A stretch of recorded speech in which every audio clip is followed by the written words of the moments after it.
میں جب گلشن نئے نئے آیا تو یہاں ایک پی آئی اے کا ملازم تھا، اس کا پتہ چلا کہ بیوی کو 3 طلاق دی۔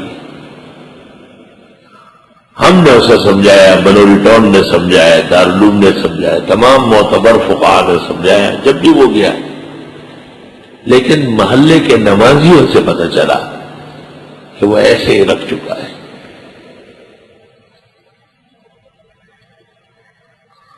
15-20 سال بعد میں مہمانوں کو چھوڑنے کے لیے موتی محل کے سٹاپ پہ گیا۔ اس زمانے میں ہم ایسے ہی گھومتے پھرتے تھے۔ 2-3 مولوی صاحبان آئے تھے تو میں نے کہا چلو آپ کو مسجد میں بٹھانے کے لیے میں موتی محل گیا۔ شروع سے طالب علمی کے زمانے سے میرے سر پر پگڑی ہاتھ میں چڑھی، وہ لڑکا کھیل رہا ہے اور لوگوں کو کہتا ہے کیا چیز آ رہی، دیکھو تو صحیح کیا چیز آ رہی ہے۔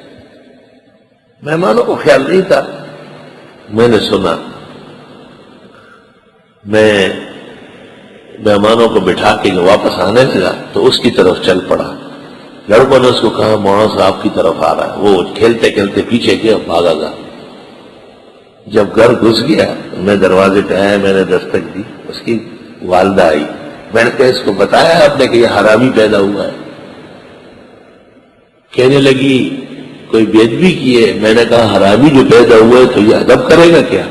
حرامی معاشرے میں ادب کے لیے ہوتے۔ میں نے کہا اس کو واضح کرو کہ یہ حرام پیدا ہوا ہے، 3 طلاق تجھے ہو چکی ہے، بغیر حلالہ کے تجھے رکھا ہو، یہ پیدا ہوا ہے۔